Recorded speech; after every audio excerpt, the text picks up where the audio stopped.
Guys, welcome back to my YouTube channel. Pastor Jens is back at ang pag-aralan po natin ngayon is how to pray to the Lord. At kung aaralin po natin yung nakaraan na vlog ko po ay it's all about may tama bang oras sa panalangin or anong magandang oras sa pananalangin. At yun po yung pinag-aralan natin nung last at ang sagot po doon ay wala pong pinipiling oras ang pananalangin.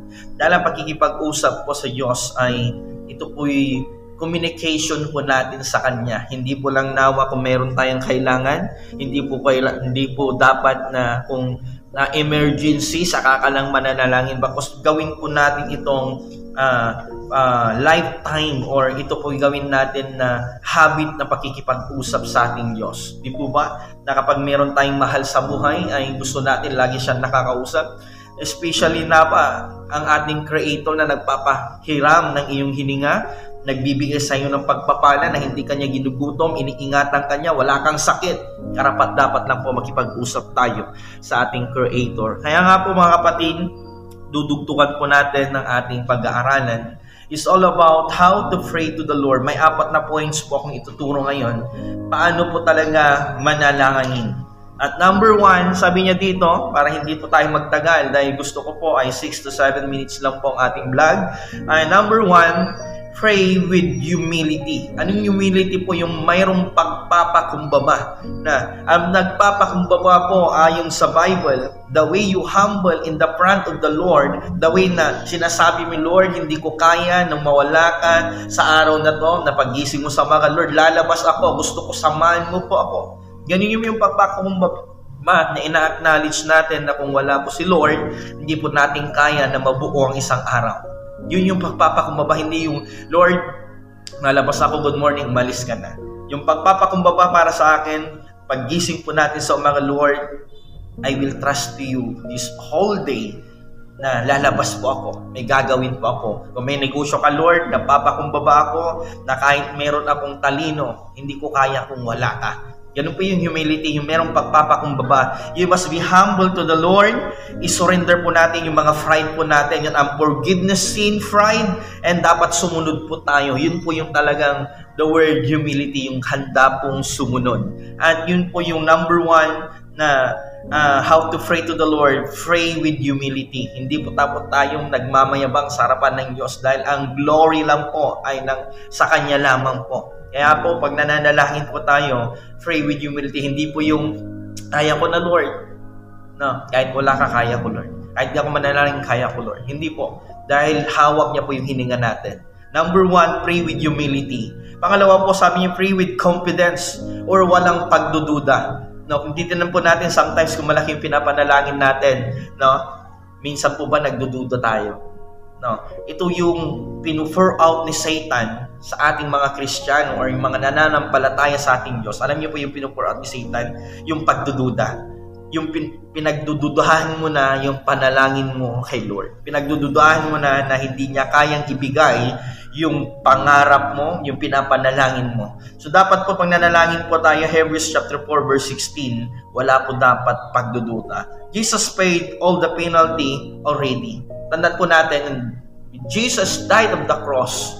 No, kinuha niya na po lahat ng paghihirap, kinuha niya na po lahat ng mga sakit, kinuha niya na po yung division between God and you. Noon po kasi merong division na ang mga priest lang, ang mga pari lang pwede pong pumunta at manalangin para sa iyo. But right now, inalis niya po ni Jesus lang lahat. Kaya you are free right now to go and pray to the Lord. Na wala ka dapat pagdududa na ang Diyos po kaya niya pong ibigay, kaya mong ibigay yung mga panalangin po natin. Romans 5 verse 10, andyan po mababasa po natin, Romans 6 verse 1, Romans 6 verse 23, He all paid all that, yung mga iniisip po natin, yung mga pangarap po natin, binayaran niya noon. Kaya ngayon, ang dapat mo lang gawin, may confidence ka, ipanalangin ang yung mga pangarap. Hindi lang confidence, you make action of your prayer. Hindi pwedeng may confidence ka lang. We need to come. You need to pray in action. Mga kapatid, yung pangalawa po, napakalawa yung sabi niya, pray with confidence. Sabi niya, come to God daily na meron kang karapatan makiusapin at humingi sa awa sa ating Ama na nasa langit. Kasi po yung pananalangin na with confidence, when you accept Jesus that your personal Savior, kapatid, anak ka. Yung mga anak po ay hindi po nahihiyang humingi ng mga panalangin sa kanyang Ama. Kung ampun ka at meron kang ginagawa, alam niyo po ba ang nagpapawala lang po ng confidence natin sa ating pananalangin is the word sin. At kung meron tayong ginagawa na kasalanan, nahihiya tayong humingi. Right? The Israelites, kung aralin po natin mga Israelita po, na nahihiya po silang humingi, it because meron silang sin. Ang nangyayari, natatalo po sila. With the Israelite trouble in the promised land, lagi po silang nahihiya, why? Nakakagawa po sila ng kasalanan. At the way na nakakagawa sila ng kasalanan, nawawala yung confidence sila at sila po yung natatalo. Kaya mga kapatid, stop making sin so that you're confident up. Magkakaroon ka ng boost ng confidence mo the way you talk to the Lord na wala kang ginagawang mali. Yun po yung pangalawa. Ang pangalawa, pray with faith. Hindi pwedeng nananalangin ka lang po at may confidence ka at wala ka naman pananampalataya, magkadungtong po yung confidence and faith. Yung mayroon ka pananampalataya, sana na maniwala ka at i-claim mo na this year or this moment and this month, makakamtan mo ang mga pangarap nyo po. In verse 22, all these things, whatever you shall ask in prayer, believe, and you can receive. Kung titignan po natin yung verse 22 po sa ating text po talaga, that lahat po ng mga pinapanalangin po natin, believe in you will receive. 1 Corinthians chapter 10 verse 31, sabi niya, whatever you ask in prayer, believe it in that will be yours. No, mga kapatid.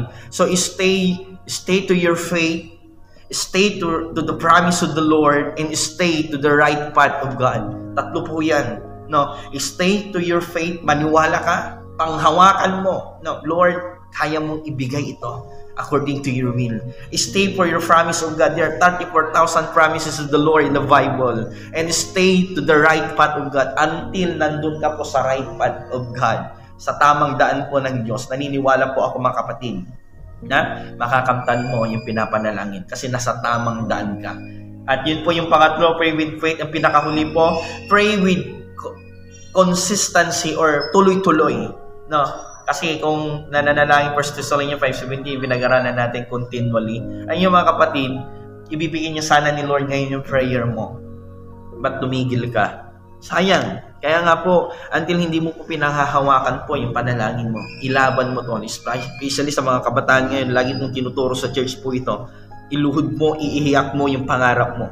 Dahil sa takdang panahon, ang magre-receive naman ng panalangin, hindi po si Lord. Ang magre-receive ng panalangin, hindi po yung kapitbahay mo. Ang magre-receive ng panalangin mo, hindi naman po sa yung teacher mo, yung mama mo, yung kapatid mo, yung kaibigan mo. Ang magre-receive po ng panalangin mo na pinaghirapan mo, ay ikaw po. Ang magre-receive po ng panalangin na pinaghihirapan mo at linuhod mo, iniyak mo, ay ikaw. Kaya kapatid, stay na eagerness to pray to the Lord. Sa prayers, the blood of the Christian. Yung pananalangin po ay ito po yung dugo ng pagiging Kristiyano. Kaya nga po, panghawakan mo, magtuloy-tuloy kang ipanalangin ito, hawakan mo yung prayer mo. Sabi niya Luke chapter 18, Matthew 6 verse 21, hindi napapagod at hindi nagsasawa ang Diyos na sasagutin ka sa pangapanalangin mo. So yun po yung pinag-aralan natin for today.